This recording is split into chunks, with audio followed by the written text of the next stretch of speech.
Hanya ada satu hal yang membuat mimpimu tidak mungkin, yaitu ketakutanmu sendiri akan kegagalan.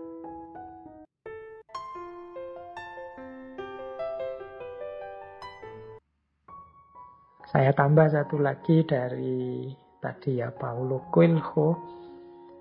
Dia bilang begini, remember your dreams and fight for them. Ingat-ingatlah mimpi-mimpimu dan berjuanglah untuk mimpi-mimpi itu. You must know what you want from life. Engkau harus tahu apa yang engkau inginkan dalam hidupmu. There is just one thing that makes your dreams become impossible. The fear of failure. Jadi hanya ada satu hal yang membuat mimpimu tidak mungkin, yaitu ketakutanmu sendiri akan kegagalan. Jadi kita hidup harus punya mimpi dan berjuang mewujudkan mimpi itu. Pasti berhasil, karena yang menggagalkan mimpi kita itu hanya satu, yaitu apa? Ketakutan kita sendiri akan kegagalan. Karena kita takut gagal, biasanya terus kita tidak berani bermimpi. Baik, itu beberapa perspektif filosofis tentang mimpi selain yang saya jelaskan di awal-awal tadi. Terakhir, masih ada waktulah kurang lebih 15 menit. Kita ambil beberapa tips ya. Ini lagi-lagi tips motivasional untuk kita bisa bermimpi yang benar dan mewujudkan mimpi yang benar. Jadi ini semacam rangkuman tadi dari berbagai uraian yang saya sampaikan di depan. Ini hal-hal konkret apa yang kita lakukan kemudian sehubungan dengan mimpi dalam rangka kita membentuk diri kita secara positif. Yang pertama, pasti dan tentu saja kita harus punya mimpi. Kita harus berani menentukan apa yang kita inginkan. Kita harus berani bermimpi besar. Kita harus punya target yang besar. Ini yang pertama ini. Kalau mimpi saja tidak berani, ya nanti tidak ada gunanya penjelasan ke belakang ini. Jadi mari menetapkan target tujuan untuk mewujudkan mimpi-mimpi. Mari kita mulai sekarang untuk menghindari distraksi-distraksi yang menjauhkan kita dari mimpi. Orang yang punya mimpi itu kan ibaratnya orang yang jelas target hidupnya. Berarti dia tahu nanti dia mau kemana, tujuannya apa. Nah, tahap selanjutnya yang pasti menghindar dari apapun yang membuat kita terdistraksi, membuat kita melenceng dari jalur mewujudkan tujuan tadi. Ini yang pertama. Jadi, ayo bermimpi, mari menetapkan tujuan, dan pelan-pelan mari menghindar dari apapun yang menjauhkan kita dari tujuan. Menghindari distraksi ini agak saya tekankan karena hari ini banyak sekali hal yang bisa mendistraksi kita. Khususnya karena aktivitas-aktivitas kita yang hari ini sebagian besar di dunia maya. Keramaian hidup kita sebagian besar kan di ranah online, media sosial, dunia maya itu. Kita ketemu banyak sekali distraksi-distraksi sehingga tenaga, waktu, fokus hidup kita sering tersita di situ. Sehingga kita terpalingkan dari mimpi-mimpi kita. Jadi yang pertama itu. Yang kedua, untuk mewujudkan mimpi-mimpi itu tentu saja harus kita punya rasa percaya diri. Kalau kita tidak yakin mimpi kita bisa terwujud, kalau kita tidak yakin bisa mencapai tujuan, ya pasti tidak bisa terwujud mimpi-mimpi kita. Tidak bisa sampai kita ke tujuan kita. Kita harus percaya bahwa kita mampu, kita bisa. Seperti di dulu waktu kita membahas bulan lalu, bahas self-love itu, ayo memanfaatkan antara lain self-talk yang positif. Jadi kita bicara dengan diri kita tapi secara positif. Mengapa begitu? Ini loh, jadi saya kemarin membaca itu. Jadi setiap orang itu rata-rata dalam sehari itu berpikir, kalau dihitung itu sekitar 50.000 kali. Berpikir, oh ya kita itu kan begitu bangun tidur, otak kita aktif, itu kan jalan pikiran kita. Tentang apa saja, tentang segala hal. Nah itu 50.000 kali. Dan 50.000 ini sebagian besar adalah tentang diri kita sendiri. Tentang diri kita itu, aku mau makan, aku mau tidur, aku mau istirahat sebentar, mana HP-ku, mana laptopku, dan lain sebagainya. Jadi ini asumsi saja, semacam penelitian umum saja. Jadi kita berpikir 50.000 kali, sebagian besar tentang diri kita sendiri, dan sebagian besar tentang diri kita itu ternyata sifatnya negatif. Jadi jarang diam-diam kita memberikan atau memikirkan diri kita secara positif. Selalu saja yang kita pikirkan masalah kita, problem kita, tugas yang belum kita lakukan, tanggung jawab yang belum tertunaikan, kekeliruan-kekeliruan kita kemarin, dan lain sebagainya. Selalu tentang kurang-kurangnya diri kita. Akibatnya apa? Ya otak kita terpengaruh dengan itu.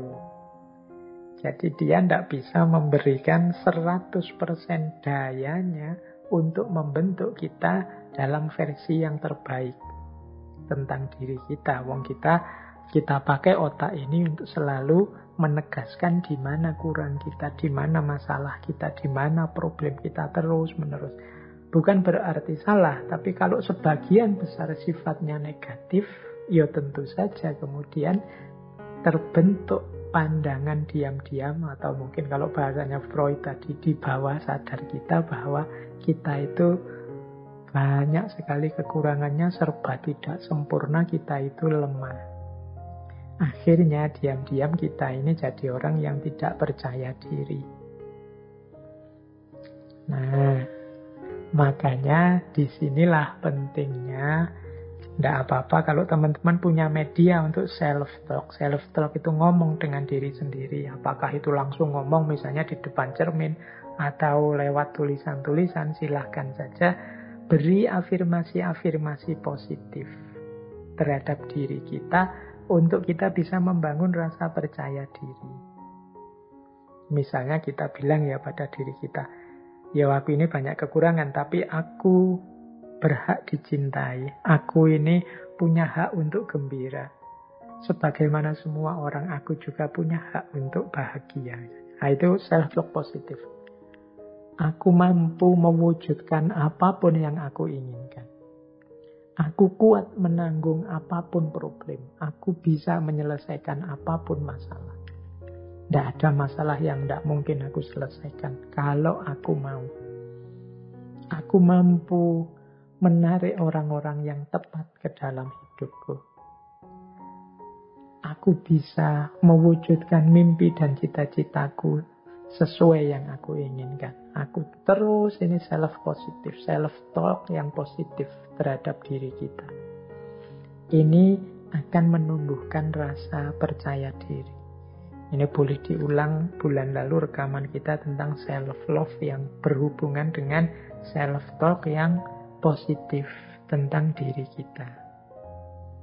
Jadi setelah kita bermimpi besar, mari kita percaya diri bahwa kita mampu mewujudkannya.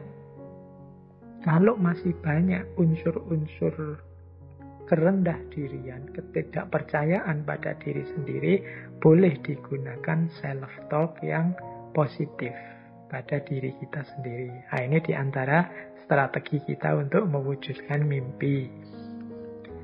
Yang ketiga, yaitu akui hal-hal positif yang pernah kita capai di masa lalu. Nah, ini akan membantu kita mewujudkan rasa percaya diri. Jadi kita ingat-ingat hal-hal positif yang pernah kita capai. Kan tidak ada orang itu yang tidak punya capaian apapun. Sekecil apapun, seperti apapun bentuknya, pasti setiap orang pernah punya capaian-capaian. Meskipun sekedar di level kampungnya sendiri, atau mungkin di rumahnya sendiri, atau mungkin urusan-urusan pribadinya sendiri. Bahkan termasuk hal yang paling kecil. Wah, aku pernah sabar di hadapan temanku yang sebenarnya sudah sangat menjengkelkan. Ini kan kecil. Mungkin kita punya teman yang temperamen, atau kita punya teman yang cerewet, yang membuat kita sering tidak sabaran. Tapi kita pernah berhasil sabar mendengarkan dia cerewet selama berjam-jam. Oh, itu kan anggap saja itu capaian positif, bahwa ternyata aku mampu mengendalikan diri. Aku pernah berhasil mengendalikan diri. Itu contoh hal positif. Tidak apa-apa kita ingat-ingat untuk membantu kita mewujudkan rasa percaya diri. Bahwa kita ini sesuatu kok. Jadi kita bukan tidak ada apa-apanya, tapi kita ada sesuatunya, ada apa-apanya. Buktinya apa? Banyak prestasi-prestasi, capaian-capaian positif, meskipun levelnya individu yang pernah kita capai.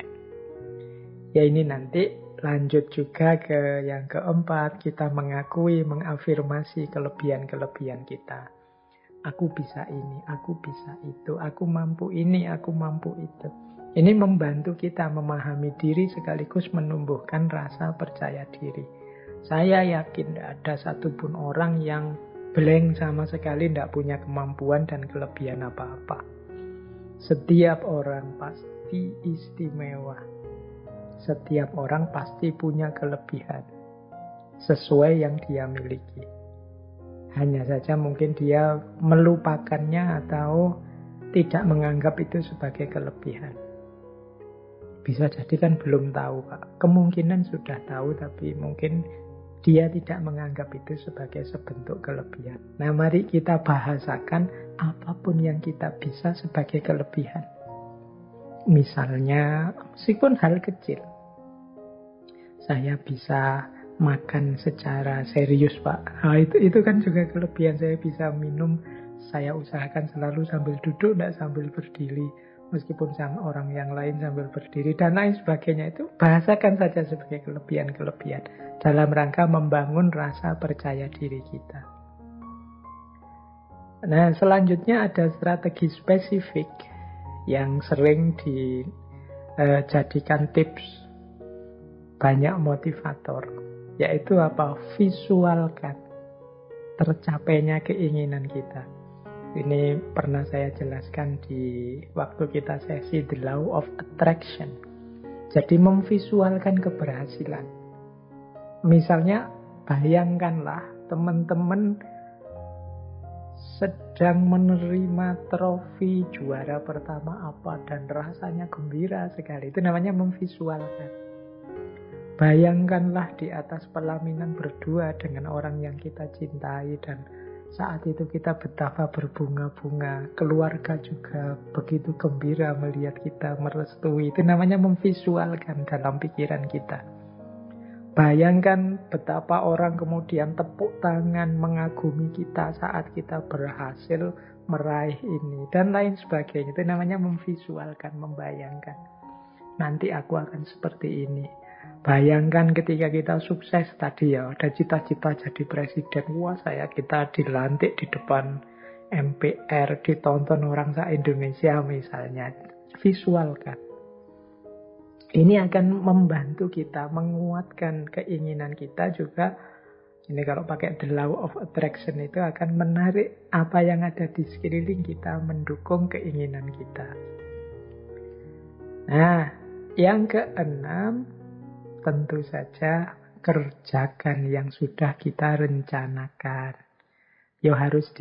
Jangan diam saja, tadi ada tahapan-tahapannya. Kita cari ilmunya, kita gali potensi kita yang sesuai, kita tetapkan destinasi-destinasi setahap demi setahap, langkah-langkahnya, dan lain sebagainya. Yang nomor 6 ini wajib kita jalankan biar mimpi tidak sekedar mimpi. Kalau kita hanya memvisualkan saja tanpa mengupayakan, tidak melakukan apa saja, terus diam, pasif. Kita mengakui kelebihan kita, terus diam saja. Mimpi tetap akan jadi mimpi. Tidak berperan sebagai orientasi dan tujuan. Maka harus kita jalankan, ada upayanya. Yang ketujuh, kita harus terbuka kalau ada kritik dan masukan yang baik, yang produktif dari orang lain. Terbuka itu bukan berarti masukannya orang lain pasti diterima. Tapi monggo kalau ada orang mengomentari kita, mengkritik kita, nanti kita menyesuaikan. Ini cocok enggak, sesuai enggak dengan target dan keinginanku. Jangan jadi orang yang tertutup. Karena kita juga manusia yang terbatas. Kadang-kadang yang kita anggap baik, kita anggap excellent, ternyata dalam pandangannya orang lain yang mungkin luput kita lihat, mereka lebih tahu sisi-sisi lemahnya. Nah, itu pentingnya kita untuk selalu terbuka masukan dan kritik dari orang lain. Yang ke-8, jangan pernah menyerah terhadap mimpi kita. Mungkin banyak kesulitan, mungkin banyak hal-hal yang mendistraksi kita, mungkin banyak masukan-masukan yang membuat kita down. Tapi jangan pernah menyerah. Boleh teman-teman mengambil pelajaran dari banyak tokoh besar dunia siapapun, atau idola-idola teman-teman siapapun yang begitu tekun, begitu pantang menyerah apapun kesulitan hidupnya. Tapi jangan pernah menyerah atas mimpimu. Kalau kata Khalil Gibran tadi kan, jangan mau menukar mimpimu dengan emas dan perak. Yang ke-9, kalau nanti sukses, syukuri dan rayakan. Jangan dianggap sepi, jangan dianggap biasa. Biar nanti lebih semangat lagi. Wah, ternyata segembira ini sukses. Itu terus berarti ayo target lagi ya. Itu loh ke depannya. Biar lebih semangat. Kalau sudah sukses kok santai saja, ya sudahlah, sudah berhasil sekarang, ya wis. Itu kurang heboh. Kalau kurang heboh mungkin untuk cita-cita selanjutnya kita tidak terlalu semangat lagi. Boleh kita rayakan ya sesuai dengan situasi kondisi kita. Memberi hadiah diri kita sendiri atau berterima kasih pada siapapun yang menurut kita memberi kontribusi. Tidak masalah, kita syukuri, kita rayakan. Dan yang terakhir, tentu saja ketika mimpi-mimpi kita tercapai, terwujud, orientasi hidup kita semoga tidak hanya kesenangan, kenyamanan kita sendiri, tapi juga berbagi manfaat, berbagi maslahat kepada sesama atas capaian atau kesuksesan tersebut. Jadi jangan mengejar senang sendiri, sukses sendiri, berhasil sendiri, tapi juga selanjutnya berpikir apa yang bisa diberikan untuk sesama. Oke.